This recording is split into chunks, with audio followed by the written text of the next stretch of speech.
क्या होगा अगर आज ये पता चले कि मोटिवेशन नाम की चीज़, जिसके पीछे आज पूरी दुनिया पागलों की तरह भाग रही है, वो असल में एक बहुत बड़ा झूठ है? एक भ्रम। हाँ, एक भ्रम, जिसने पीढ़ियों को ये सोचने पर मजबूर कर दिया है कि सफलता के लिए हमेशा एक जोश की ज़रूरत होती है। ये सवाल शुरुआत में थोड़ा अजीब और मनोवैज्ञानिक रूप से परेशान करने वाला लग सकता है, क्योंकि हम बचपन से सुनते आ रहे हैं कि कोई भी बड़ा काम करने के लिए अंदर एक आग होनी चाहिए। सही बात है।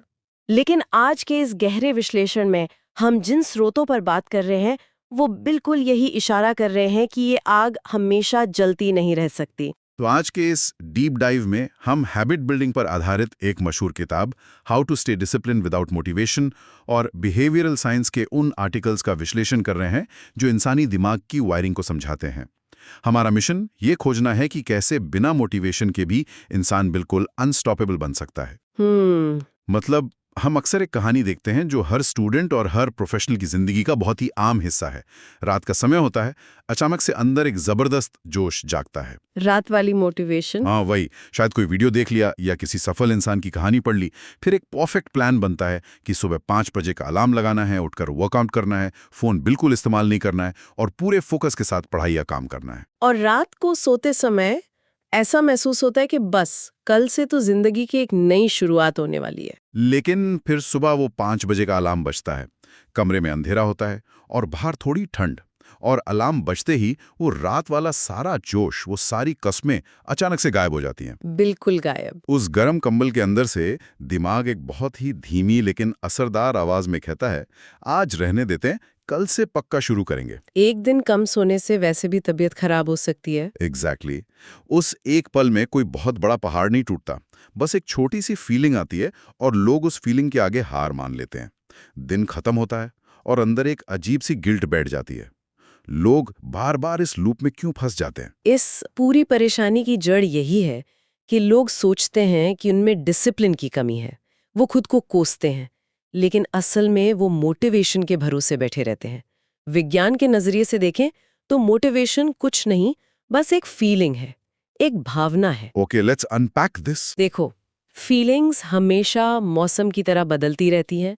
रात को जब इंसान सिर्फ सोच रहा होता है तो उसको कोई मेहनत नहीं करनी पड़ती। दिमाग आसानी से डोपामीन रिलीज करता है।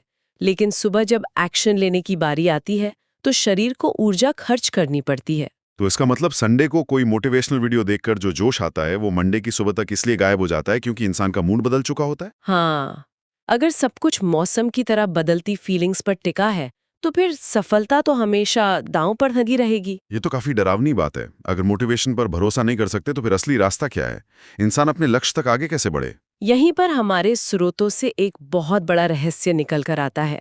एक ऐसा तरीका है जो बिना मोटिवेशन के, बिना किसी बाहरी जोश के भी इंसान को बिल्कुल अनस्टॉपेबल बना सकता है। वो सबसे बड़ा सीक्रेट क्या है? वो अभी बताएंगे, लेकिन असली ट्विस्ट अभी बाकी है। व्हाट्स फैसिनेटिंग हियर इज कि सेल्फ कंट्रोल कोई ऐसी खूबी नहीं है जो जन्म से किसी के अंदर होती है। हम अक्सर दूसरों को देखकर सोचते हैं कि उस इंसान में गजब का सेल्फ कंट्रोल है, काश मुझ में भी होता। पर ऐसा नहीं है। नहीं, रिसर्च बताती है कि सेल्फ कंट्रोल एक न्यूरोलॉजिकल मसल, यानी दिमाग की एक मांसपेशी की तरह काम करता है। इसे थोड़ा और गहराई से समझते हैं। स्रोतों में एक बहुत ही इमोशनल कहानी है। एक ऐसा व्यक्ति जो हर महीने सैलरी आते ही ये पक्का डिसीजन लेता है कि अब इस बार तो पैसे बचाने ही हैं। क्योंकि उसको अपने परिवार के लिए एक घर खरीदना होता है। राइट। शुरू के 2-3 दिन वो अपने खर्चों पर बहुत कड़ा कंट्रोल भी रखता है। ऑफिस कैंटीन में कॉफी कम कर देता है, बाहर का खाना बिल्कुल बंद। लेकिन फिर वीकेंड आता है, सोशल मीडिया पर स्क्रॉल करते हुए एक ऑनलाइन सेल दिख जाती है या दोस्तों के साथ अचानक से प्लान बन जाता है। और दिमाग समझाता है कि पूरे हफ्ते इतनी मेहनत की है, थोड़ा एंजॉय करना तो बनता है। और देखते ही देखते महीने के आखिर तक अकाउंट फिर से खाली हो जाता है। वो इंसान हर महीने खुद को कोसता है कि वो कितना गैर जिम्मेदार है। लेकिन विज्ञान कहता है कि वो इंसान अपनी कोई नैतिक कमी नहीं दिखा रहा था।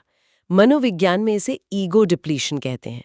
जब हम बार बार अपनी इच्छाओं को दबाते हैं, जैसे ऑफिस में जंक फूड को मना करना, बॉस के गुस्से को सहना, तो दिमाग की ऊर्जा कम होने लगती है। मतलब लोग फेल इसलिए होते हैं क्योंकि वो एक ही दिन में अपनी इस कमजोर मसल पर बहुत ज्यादा भार डाल देते हैं। सुबह उठना, जिम जाना, डीप वर्क करना, सब एक साथ। बिल्कुल। और स्टूडेंट्स के स्ट्रगल को ही देख लीजिए, फोन एडिक्शन और प्रोक्रास्टिनेशन यानी टाल-मटोल की आदत। लोग सोचते हैं कि आज से 4 घंटे तक फोन को हाथ भी नहीं लगाएंगे, जो कि प्रैक्टिकली नामुमकिन सा लगता है। वही तो 4 घंटे फोन छोड़ने की बजाय एक छोटा प्रैक्टिकल सिस्टम बनाना चाहिए। जब भी फोन देखने की तलब हो, सिर्फ 15 मिनट इंतजार करने का रूल बनाएं। सिर्फ 15 मिनट? ये इससे क्या बड़ा बदलाव आ सकता है? बहुत बड़ा बदलाव आता है। तलब या क्रेविंग एक लहर की तरह आती है। ये पीक पर जाती है और 15 मिनट में शांत हो जाती है। ये छोटी सी जीत ब्रेन में डिसिप्लिन का सर्किट मजबूत करती है। तो सेल्फ कंट्रोल एक न्यूरोलॉजिकल ट्रेनिंग है, लेकिन असली ट्विस्ट अभी बाकी है। हाँ, अब यहाँ एक बड़ा मनोवैज्ञानिक सस्पेंस पैदा होता है।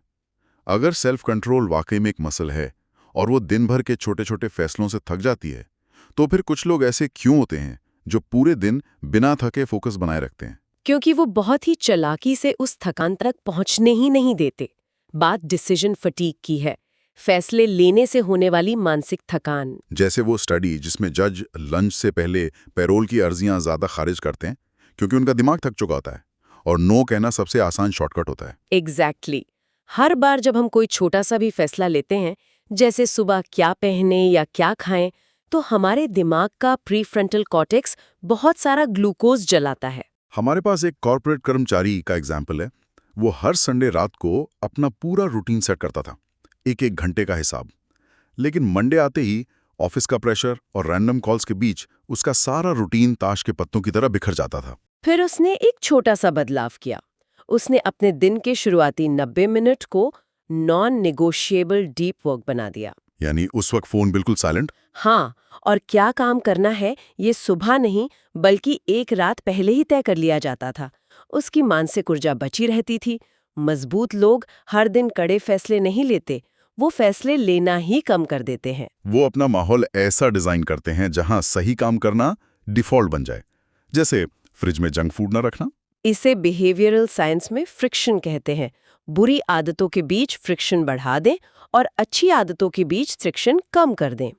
विल पावर लिमिटेड है, लेकिन सिस्टम्स हमेशा काम करते हैं। ये बात बहुत ही सॉलिड है। सिस्टम इंसान को बिना थकाए सही दिशा में चलाता है, लेकिन असली ट्विस्ट अभी बाकी है।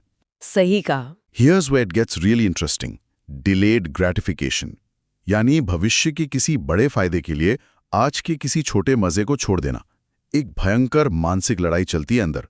एक तरफ तुरंत मिलने वाला इनाम जैसे नेटफ्लिक्स, और दूसरी तरफ भविष्य का बड़ा लक्ष्य। ये हमारे विकासवाद यानी एवोल्यूशनरी साइकोलॉजी से जुड़ा है। हमारे पूर्वजों को जब भी मीठा खाना मिलता था, वो तुरंत खा लेते थे, क्योंकि भविष्य का कोई भरोसा नहीं था। दिमाग आज भी वैसा ही वायर्ड है। एक इंसान का उदाहरण था जिसने सिर्फ वीकेंड पर आराम करने के चक्कर में अपना बिजनेस शुरू करने का सपना 1 साल तक टाल दिया। जब भी वो काम करने बैठता उसको बोरियत महसूस होती थी। 1 साल पीछे चला गया वो। समस्या उसके चरित्र में नहीं थी, दिमाग की वायरिंग में थी।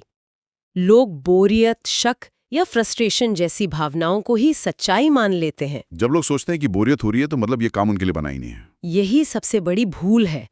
जब भी बोरियत हो तो 5 गहरी सांसें लें और तुरंत रिएक्ट ना करें।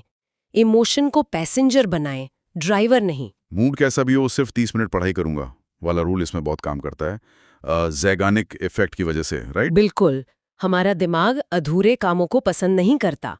एक बार जब काम शुरू हो जाता है तो उसे पूरा करने की इच्छा खुद पैदा हो जाती है। यानी समस्या काम शुरू करने में थी, काम करने में नहीं। लेकिन असली ट्विस्ट अभी बाकी है। अब उस सबसे गहरे सच की बारी है। So what does this all mean? ये सारे सिस्टम्स, डिसीजन फटीग, 30 मिनट का रूल, ये सब आखिर किस तरफ इशारा कर रहे हैं? ये सब एक ही चीज पर आकर रुकते हैं, आइडेंटिटी शिफ्ट, यानी अपनी पहचान को बदलना। सबसे बड़ी गलती लोग ये करते हैं कि वो अपना बिहेवियर बदलना चाहते हैं, अपना बिलीफ नहीं। जैसे वो आदमी जो एंटरप्रेन्योर बनना चाहता था लेकिन अंदर से खुद को एक एम्प्लॉय माइंडसेट वाला ही मानता था। जब उसने खुद को एक डिसिप्लिन बिजनेसमैन मानना शुरू किया और छोटे एक्शन से उसे साबित किया, तब उसकी लाइफ बदली। यही अगर कोई खुद को नॉन स्मोकर मान ले तो सिगरेट ठुकराना आसान हो जाता है।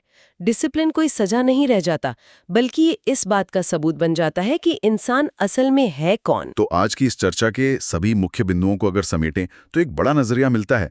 डिसिप्लिन का मतलब 100% परफेक्ट होना नहीं है। बिल्कुल नहीं। मुश्किल दिनों में जब कुछ भी करने का मन ना हो तब जीरो करने के बजाय 40% काम करना ही असली जीत है, क्योंकि कुछ भी ना करना इंसान की आइडेंटिटी को कमजोर कर देता है। If we connect this to the bigger picture, अब सवाल ये नहीं है कि मोटिवेशन कहाँ से लाएं, बल्कि सवाल ये है कि हम किस तरह का इंसान बनना चुन रहे हैं। एक चुनाव जो हर रोज करना पड़ता है। This raises an important question, एक ऐसा विचार जिस पर एपिसोड के बाद भी सोचने की जरूरत है। अगर आज लिया गया हर छोटा फैसला, हर छोटा एक्शन भविष्य की पहचान के लिए एक वोट है, तो आज रात सोने से पहले लोग खुद को किस पहचान का वोट दे रहे होंगे? क्योंकि जब पहचान बदल जाती है तो मोटिवेशन की कोई जरूरत नहीं पड़ती। तब बस अंदर से एक ही आवाज आती है, मैं वो इंसान हूं जो मन ना होने पर भी काम करता है।